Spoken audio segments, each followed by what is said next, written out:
खमंग आणि चवदार.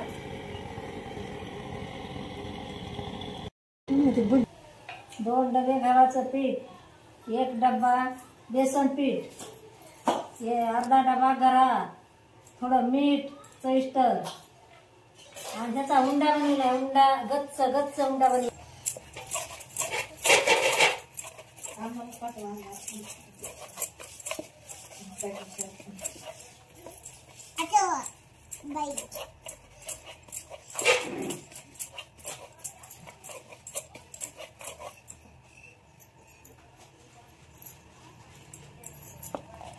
अशा प्रकारचे हे गोळे लाडू असते. तर तेव्हा का हे किती प्रकारचे करायचे तर 2 प्रकारचे केले तर असे 2-3 प्रकारचे लाडू बनविले तर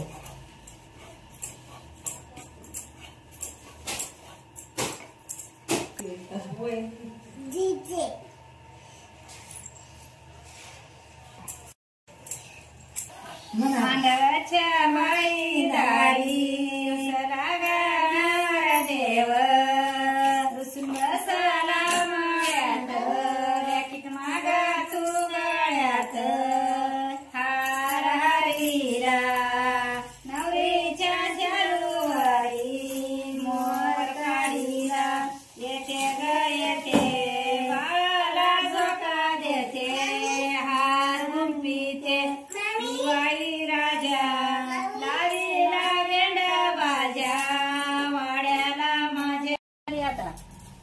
आता मी हे लाडू सोडायला लागले. असे तळून काढायचे जातात.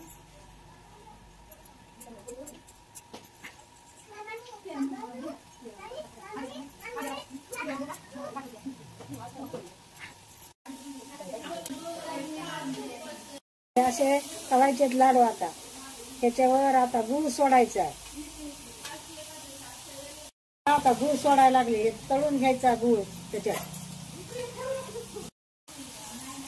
आता हे गूळ सोडायला लागले. आता गूळ तळल्यावर येते सरळ. आता हे गूळ तळून वर यायला लागलाय. आता हे तळून काढायचा.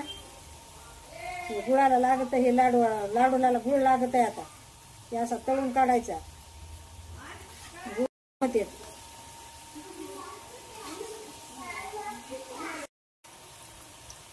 ते गुळ असा. आता हे तळायला लागले. आता गुळ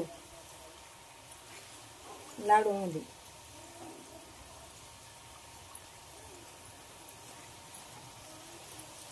आता चांगल्या प्रकारचे हे लाडू तळले आहेत. आता हे काढून घ्यायचे आहेत. हे गुळ मस्त तळला आहे.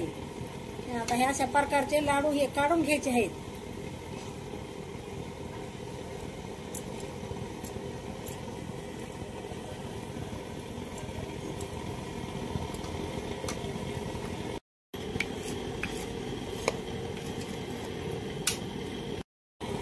हे असल्या प्रकारचे लाडू तळले आहेत. आता हे गुळ असा काढून लाडू घ्यायचे आहेत.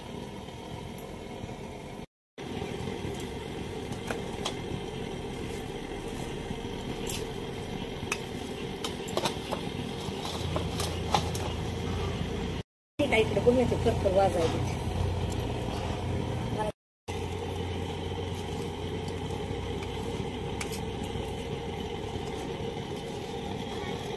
छान गुळ लागला आहे लाडूला. आता हे असे छान छान लागत तिथं खमंग आणि चवदार. बुंद व्हायला